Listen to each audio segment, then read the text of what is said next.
AI-led talent marketplace or AI-powered talent marketplace? Just give me a show of hands. Okay, few of us here. So for all the others, we'll kind of get through and give you a sense of what this is really about. So let me share with you something to start with, and let's all reflect back on our own career journeys, life and career journeys. How did it happen, right? We were born, we went to school, some of us went to preschool, studied for the full 12 years, then went in to do our graduation, got our degrees, got into the workforce, started with jobs, and there we are, right? And then when I reflect back and I saw my father, and I saw, oh my God, it was exactly the similar thing. He also, went through life in the very same way. So the model for all of us in terms of, career success was defined by studying for those, 15, 17, 20 years, getting the degree, which allowed us to get a job and work for the next 30, 35 years, right? The only difference that I saw between myself and my father was he worked all his life with one employer, and I am currently, in the 7th organization. So that's definitely changed. Also, he used to work on files, right? I still remember him coming back from office, carrying those files, and then he will be sitting at night, writing something, and by the time a lot of us started working, we had computers, so we were, nicely typing away. But what's happened is, in the last few years, slowly and steadily, things have been changing without us realizing so. And to do that, let me do a quick round of survey for all of us to know. How many of you think that, you can assess a change when you see it, maybe 80% of the time, that you are excellent at it? Give me a show of hands. How many of you here? No one? Okay. How many of you say that I can, relatively, I'm good at assessing a change. I know when things are changing in front of me, and I can gather that. And let's say if we give it, more than 50% of the time, you're able to see. How many of you? Give me a show of hands. Okay, quite a few. And how many of you think we are really bad, we suck at it, less than 10 or 20% of the time we are able to experience and see the change? Give me a show of hands. No one? Oh my God, okay. This is like the normal distribution curve, right? Everything is in the middle. There's no outliers. All right. So we'll come to this thing a little later. But let me now just take a little while to demystify what is this AI-powered talent marketplace. बहुत heavy word है, right? For a lot of us who don't understand. Olden days में, what used to happen is in companies, manufacturing, as the industrial era started, they used to have something called as job boards, which means anytime there was a new vacancy or a new role, they would just put it on a job board, pin it up. Anybody who internally also could see it, they would, refer themselves if they wanted to, or somebody else. And that's really how it started. Then when the era of internet came in, we started digitizing everything. And the same thing went to a platform. So we started doing it through IJPs that was sent to people. We started, having a platform where we could post some of these jobs and people could go ahead and apply for those. And then came the third revolution, as we call it, what we are living with right now is the AI-powered talent marketplace. Think of it as just like you see on Amazon, right? It's a platform. But the platform itself sells everything. It started off by selling books. It went on now to sell everything, right from groceries, everything. And that's the whole idea of a platform. It allows you to look and match very, very diverse things. So what's happened in organizations as we went into getting a lot of HR systems, a lot of that data has been collected, and now we have very sophisticated AI/ML models that can help us match this, the person with the roles that we have, and do it not, do it by design is how I would say. Because earlier on it would matter, no, when you had to apply for a job, did you know somebody in the company? That used to be. Or you applied through an ad. Now a lot of that is going to get seamlessly done through a platform which uses AI. So that's, in a simple way, demystifying this heavy-powered word. Let's see how the shifts are happening in the industry for us to pivot to. The industrial revolution that Mahesh spoke about, I'm showing it here so that we can clearly see what it entailed. So from the time that the computers came in to the time today where, we have built and gone through a big transition. But you know what has remained unchanged? Jobs. The job architecture till now has remained exactly the same, the way it was in the industrial era. So in the industrial era, the whole job architecture got decided basis the mass production, right? So there were departments, there were assembly lines, there were very, very clear jobs and job descriptions which told what we needed to hire, what is needed for fulfilling this job. And what we did is, with internet coming in, we took the same thing online. And now when we are coming into the fourth revolution of, where we have very, very sophisticated technologies, all of that is now changing and evolving very, very fast. And what's really happened is, from the focus on job, the focus now has shifted to person. It is not about what is the job that is there and getting somebody to come in and fulfill and do the job. It is now saying what is the work that needs to happen, and then how do we find the best people to do the work that we want. So that's a big shift that's happening. I know for a lot of us, we've experienced it. This is to give you a very quick overview of how the change from jobs to skills is taking place. A job, typically, we used to have one role, job, etc. created, and then you would dive into the capabilities and skills. But when we talk now of the shift to skills, look at how granular things are getting, which means we are moving from a very big point of view to now a very targeted point of view of how we are going to do it in organizations. And especially in IT organizations where I come from, or the GCCs as we call it, the shelf life of skills is also becoming very, very short. What used to work, 2 years ago, today that skill has become vanilla skill. And there are new hot skills in the market that are required.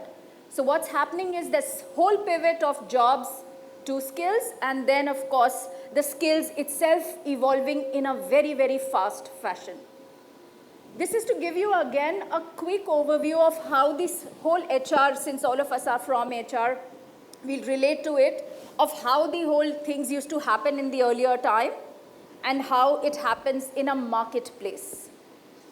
So with artificial intelligence and competencies, a lot of those grades, job levels, etc. are at some places being very, very irrelevant. And that's why when we are hiring, sometimes we have that flexibility to hire a grade up, a grade down, sometimes in a different fashion as well. And what's causing this? It's, again, skills. This is the data to tell you why this shift is happening and skills are becoming a center focus. But what's happening with all of us, right? When we have a role, when we have something to be done, what do? We still go back and look for a job description. So if I have to hire today for a role, I will go back to recruitment. Acha, wo 3 saal pehle we had hired this role, give me the JD. I'll go to the hiring manager and I'll sit with the hiring manager, I will tweak it. how much of tweaking I will do, and then I will say, all right, this is good, go recruitment team, talent acquisition, please go ahead and hire. And that is the reason that nobody talks about that we have infant attrition. That's also the reason that we have people who are not the right fit for the right roles, because we have been looking at the past and hiring for today and tomorrow and not looking at the future. So what's happened is the jobs itself have changed, but within an organization, we continue to do the same things. And it's very normal. It's a very normal human behavior. It's difficult to understand how to make that shift, and hence we do what we've always been doing. Let me also give you some more ideas about how to navigate through this talent marketplace. So I've worked with organizations where we've been doing it at scale. So one of the ways that we've been looking at, rather than jobs or roles, looking at the entire talent pool within the organization, because the organizations today are facing very heavy headwinds. It is becoming, the workforce strategy is no longer to be able to just buy the talent that you need. Anytime you have an opportunity, the first thing we do is, acha chalo, ye new requisition kholenge, let's get somebody from the market. We don't look at internally how many people could be there within the organization who could do this job. Because we are thinking departments, we are thinking in those silos that we have already created as an org structure for ourselves. One interesting trivia, there is a 70% match of skills between a cashier in a bank and a customer service executive, when you drill it down at a skill level. But how many of us can intuitively even think about that this could happen? No, right? For me, I couldn't think about it. When I went, I read through the data, I read a long report. If any of you are interested, I can share it. It's a LinkedIn report. So it was very interesting to see that when you drive down to the, or dive into the skill level, there is so much of things that appear now with more and more data coming in. So my thing is use the data to be able to, move the needle forward in terms of creating better career paths for our people, have opportunities that can enable the organization as well to move forward. I know I have been there where we've lost a great star performer in our team because he or she wanted something more to do or a different thing to do, and then within the organization we weren't able to provide for those opportunities. So I think the more we solve for it, it will help. And the hoarding problem, I have also been a manager at times. I have also said, nay, we have too much of work. Don't, letting go of our star performers, our people, good people is always difficult. So while we start talking of talent mobility internally, I do see this as a very key resistance that comes up from all managers. And I too have been guilty of the same. So those are the other aspects of an AI-led talent marketplace that I wanted to call out. It's not about technology. It's about building a culture change. You can bring the technology, but the technology will not, it can solve only, the basic of the problem. But a large part of the way things happen within an organization is culture. So if you just bring in a talent marketplace solution from the market and implement it, it's not going to work. You will need to drive a talent, a culture shift for it to be successful. And this is for a lot of us who've been here. So it is a skills first mindset, and the skills are changing at such a fast pace. So what's also happening is, even if we have not changed the job itself has changed. Even if the business that we are in as a company remains the same, the demands of the business are changing. So I think there is a lot of merit in this. I will skim through some of the benefits. You can Google it and get. So my bit will be that if you're looking to do a AI-powered talent marketplace for your employees, for the organization, do invest in these areas. And the last one that I want to call out is, of course, the leadership support and effective change management every time we implement it. I think I cannot, reiterate how important this aspect is to be able to, get it out there and have it accepted by the leadership. Only if the leadership is behind it, it succeeds, because then there is a wider acceptance on this. So let's go back and see if the show of hands that we did. Can you play the video? Okay. There's an audio. And the attention-stealing design of the new Skoda Fabia actually steals. We left one parked on this ordinary road in West London. We wanted to see if its sharp crystalline shapes, bold lines, and lower, wider profile would attract the desired level of attention. Will the 17-inch black alloy wheels stop passers-by in their tracks? Will the angular headlights attract the attention of other road users? Will a crowd gather to check out its fresh, sporty look?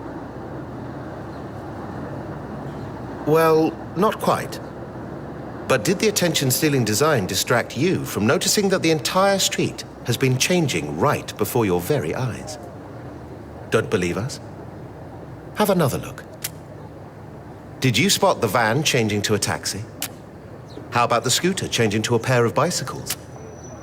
Or the lady holding a pig? Let alone the fact that the entire street is now completely different. Didn't think so. So there we have it. Proof that the new Skoda Fabia is truly attention-stealing. So that tells us how cognizant we are of the change that's happening right in front of our own eyes. So my only bit will be, it is the law of nature and law of life. And those of us who only look to the past or present are definitely going to miss the future. So let's not just evolve, but transform by creating tomorrow's change today. Because the future of work is already here. And for us, it is going to be a AI-powered talent marketplace. So thank you. And on that note, we hope you've been enjoying the third CHRO Conflicts and Awards 2024. We're going to take a lunch break for 40 minutes, and we